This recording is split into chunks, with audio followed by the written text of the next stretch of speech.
Hai semua, hari ini kita akan belajar satu topik baru. Sebelum itu, mari kita lihat video ini bersama-sama. Malaysia menduduki tangga ketiga teratas di Asia, mencatatkan peratusan tertinggi bagi obesiti kanak-kanak. Dalam satu kenyataan di Facebook, bahagian pemakanan Kementerian Kesihatan KKM berkata, peningkatan masalah obesiti dalam kalangan kanak-kanak semakin membimbangkan. Berdasarkan tinjauan Kebangsaan Kesihatan dan Morbidity NHMS 2015, 11.8% yang berusia bawah 18 tahun didapati mempunyai masalah obesiti. Masalah obesiti kanak-kanak boleh menyumbang kepada kematian pramatang ketika dewasa akibat penyakit tidak berjangkit seperti diabetes, hipertensi, hiperkolesterolemia dan penyakit kardiovaskular. Obesiti kanak-kanak ditentukan dengan merujuk kepada graf indeks jisim tubuh BMI untuk umur. Amalan pemakanan sihat dan gaya hidup aktif antara kunci utama mengelak masalah obesiti.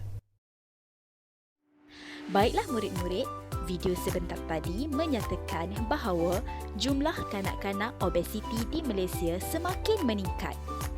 Ish. Awak tahu tak obesiti itu apa? Obesiti juga turut dipanggil sebagai kegemukan. Apa gemuk? Ya, menurut myhealth.gov.my, obesiti adalah satu keadaan yang mana seseorang individu mempunyai lemak yang berlebihan. Anda pasti sudah biasa mendengar istilah BMI semasa dalam ujian segak di sekolah, kan? Obesiti dapat diukur menggunakan BMI atau Body Mass Index tau. Obesiti. Apa puncanya obesiti? Mari sini cikgu terangkan.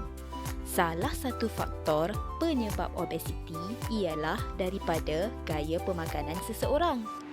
Sekiranya kamu tidak mengamalkan gaya pemakanan yang sihat, kamu mungkin boleh mencapai tahap obesiti. Betul, seseorang yang obesiti kebiasaannya tidak makan makanan yang seimbang. Mereka seringkali makan terlalu banyak makanan yang berkolesterol tinggi, minum minuman yang manis-manis dan kurang gemar makan sayur-sayuran dan buah-buahan. Kamu tahu tak macam mana nak amalkan gaya pemakanan yang sihat? Begini. Gaya pemakanan yang sihat boleh diamalkan sekiranya kamu makan makanan daripada pelbagai aras piramid makanan seperti yang disyadangkan. Awak tak tahu apa itu piramid makanan? Baiklah murid-murid, jom kita tengok video yang menerangkan tentang piramid makanan ini. Hai kawan-kawan, saya Nina. Kawan-kawan, pernah dengar atau tidak piramid makanan? Jom kita kenal apa itu piramid makanan. Apa itu piramid makanan? Piramid makanan ialah satu carta yang membantu kita untuk merancang pengambilan jenis-jenis makanan dan sukatan makanan yang sesuai untuk kita setiap hari. Piramid makanan juga digunakan sebagai panduan dalam penyediaan makanan sihat. Pengambilan makanan yang sihat dapat memastikan bahawa tubuh badan dan otak kita dapat menerima semua nutrien yang mencukupi bagi membolehkan ianya berfungsi dengan baik.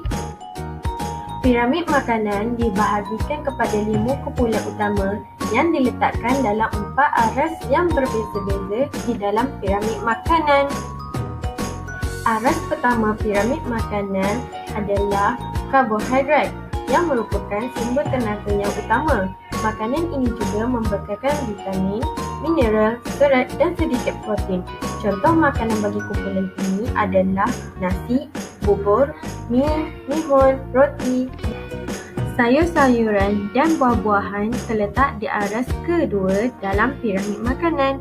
Makanan ini juga kaya dengan vitamin, mineral dan serat. Aras ketiga bagi piramid makanan adalah protein.